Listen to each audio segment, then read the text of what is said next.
Alors, je voudrais remercier la fabrique de Notre-Dame de l'Acadie qui nous a permis à la fois de célébrer, bien sûr, la messe, bien ça c'est toujours, mais d'avoir aussi cette rencontre fraternelle. Et on disait tout à l'heure d'un cœur fier et courageux. Alors ça, Monseigneur, vous pourrez écrire ça encore dans mon procès de canonisation. C'est une belle devise, hein? C'est moi qui l'ai trouvé. Parce que je suis l'auteur des armoiries de Sainte-Marie. Alors donc, on va demander au Seigneur de bénir ce repas, de bénir les personnes qui l'ont préparé et surtout de nous apprendre à partager avec ceux et celles qui n'en ont pas. Au nom du Père, du Fils et du Saint-Esprit. Amen. Bon appétit.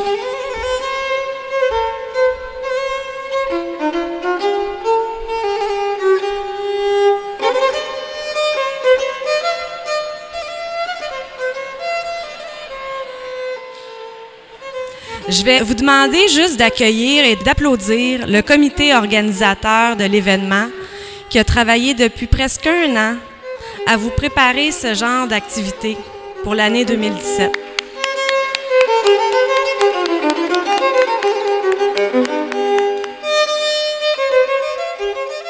What, attends, il y a bien du monde ici. C'est quoi qui se passe aujourd'hui? Ça, mon garçon, c'est parce qu'on fête le 250e anniversaire de l'arrivée de nos ancêtres acadiens. Nos ancêtres? C'était-tu comme des extraterrestres? Ben non. C'était des Français et des Anglais qui étaient installés en Acadie.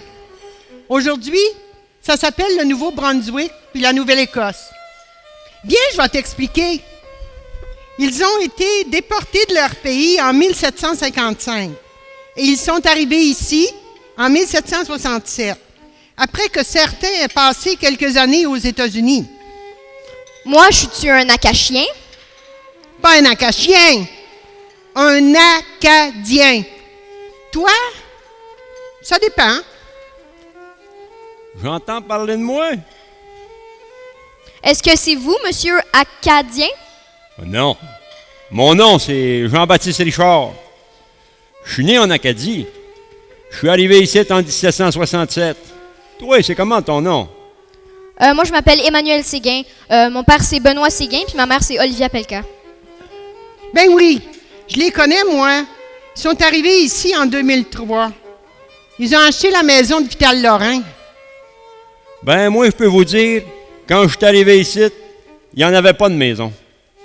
Il y avait des campements indiens. La terre, c'était des beaux grands arbres qui touchaient quasiment la lune. Le premier hiver, les femmes, les filles et les petits sont restés au portage. Les hommes, puis les gars en âge de travailler, ben on a abattu puis écarré des arbres. Il fallait bâtir des maisons, des granges, puis pour se chauffer l'année suivante.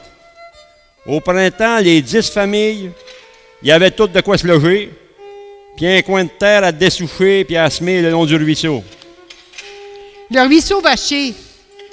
Mais toi, Emmanuel, tes parents, est-ce qu'ils t'ont déjà parlé des Acadiens ou de la déportation?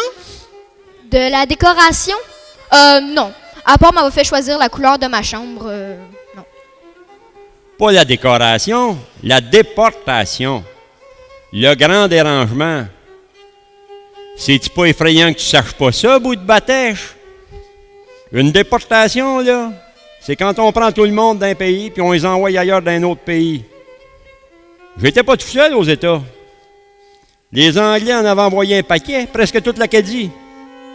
D'autres qui avaient senti venir ça étaient remontés à pied à travers les bois pour s'installer plus au nord. Nous autres, on est revenus en bateau à Québec après que Murray ait accepté qu'on puisse venir s'installer ici. Plein d'Acadiens qui avaient été déportés dans les États de la Nouvelle-Angleterre, ils ont commencé à migrer à Québec.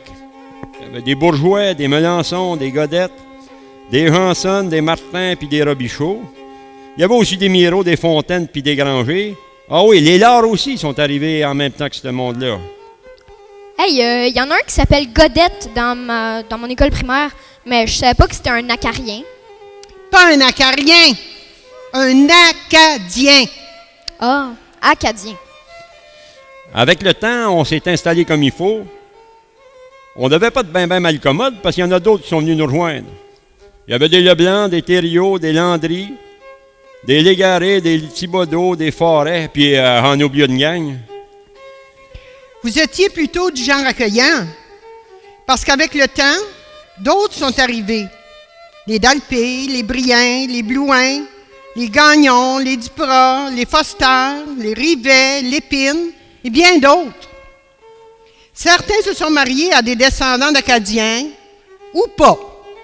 Bon, ça me brasse le cœur d'avoir tout ce monde-là ici, qui sont venus s'installer avec nous autres puis qui sont restés. Mais avant ça, c'était à qui les terres ici?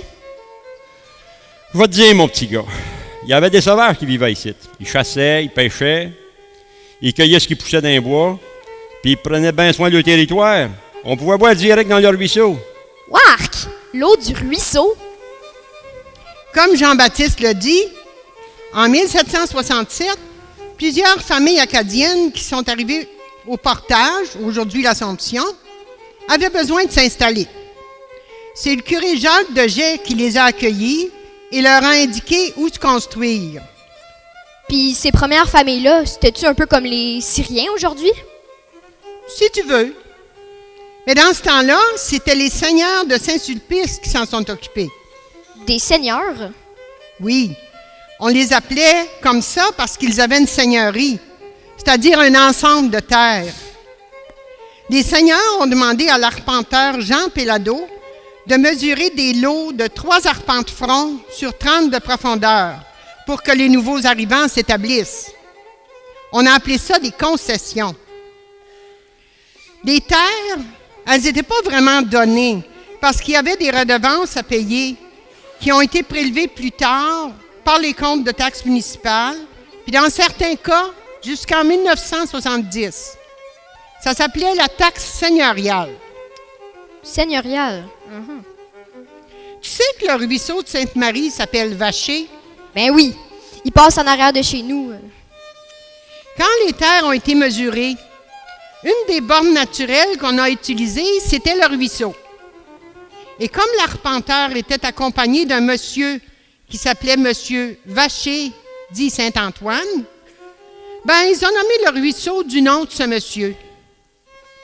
Puis comme chaque cours d'eau a un haut puis un bas, ben ici, ça s'est appelé le bas du ruisseau Vacher pour finir par s'appeler Sainte-Marie-Salomé en 1888. Et le haut du ruisseau Vacher, ben c'est resté Saint-Jacques. En 1767, dans le bas du ruisseau Vacher, il y a eu des contrats de concession d'accordés à 11 familles. On les appelait les familles souches. Les familles souches. Ben oui, les familles que je t'ai nommées tantôt, qui sont arrivées en même temps que moi. OK, ça fait donc 250 ans. Puis tous ces gens-là, c'était des Acadiens. Ben oui. C'est ça.